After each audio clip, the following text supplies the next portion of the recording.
Voilà longtemps que je rêvais de partir comme ça en camping-car ou que je rêvais de vivre dans une cabane, dans une petite habitation. À l'époque, j'étais dans une grande maison aussi, avec beaucoup d'activités, mais avec beaucoup de charges du coup. Et depuis tout le temps, je crois que j'ai dû être aussi une pionnière ou être en roulotte, très certainement, dans des vies antérieures, j'en suis sûre.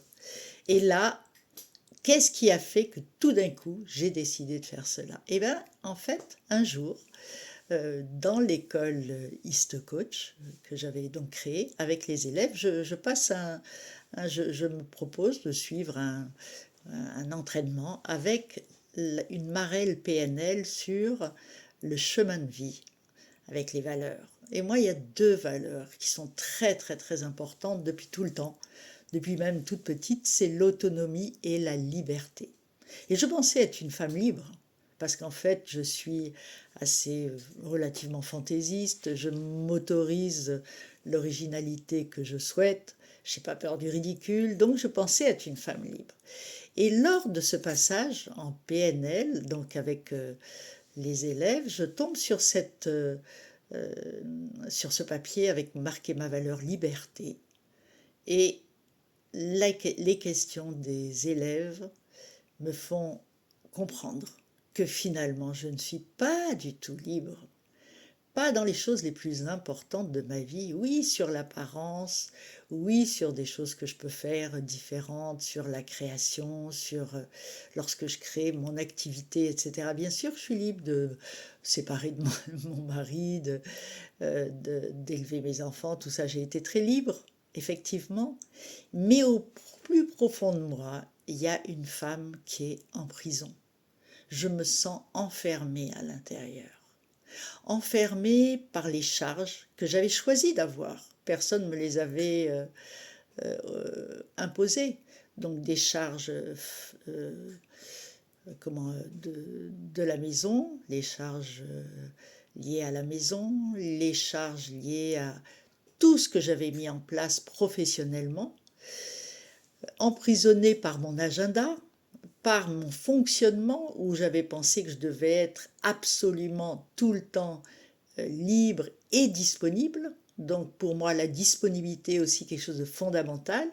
Donc c'était un tour de clé en plus dans ma cellule. Et parce que c'est bien, la disponibilité, mais trop, il faut faire attention. Et ce besoin aussi de faire passer les besoins des autres pour qu'ils soient heureux, pour leur harmonie, que ce soit les clients, les consultants, que ce soit même parfois les enfants, petits-enfants, amis, etc. Parfois se dire que tout ça était plus important, et je pense que depuis l'enfance, évidemment, j'étais comme ça, mais bon, peu importe.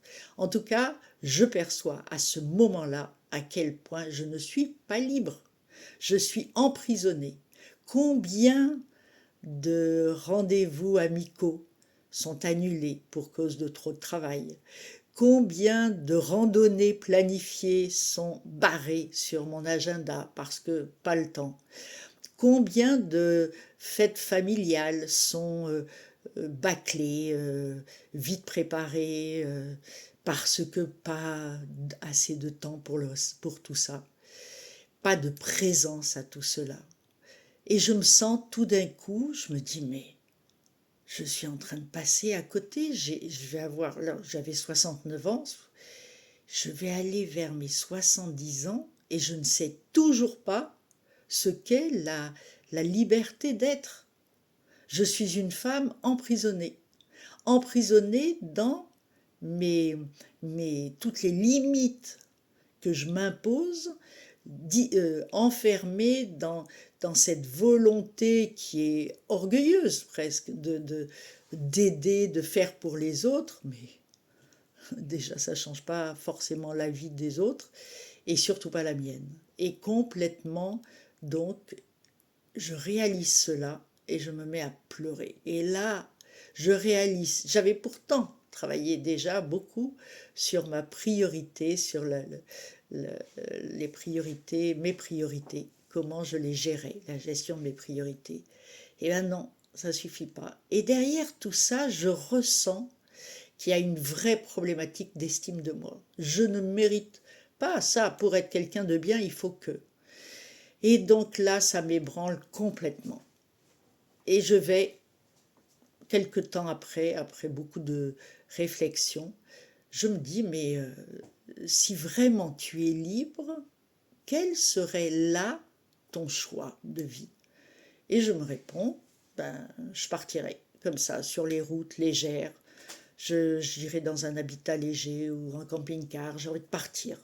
Partir et rouler, voir là où je trouve de la légèreté, là où je trouve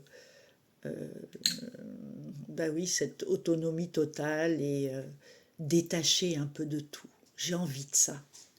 Et je me dis, est-ce que c'est un vrai désir? Est-ce que c'est vraiment ce que tu veux au plus profond?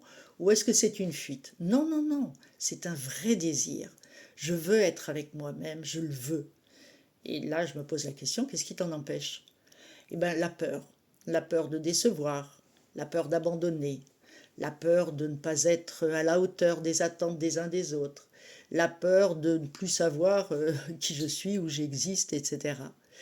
Ouvrir cette prison, cette cellule, aïe aïe aïe, que va penser le monde entier finalement, tous mes amis, etc.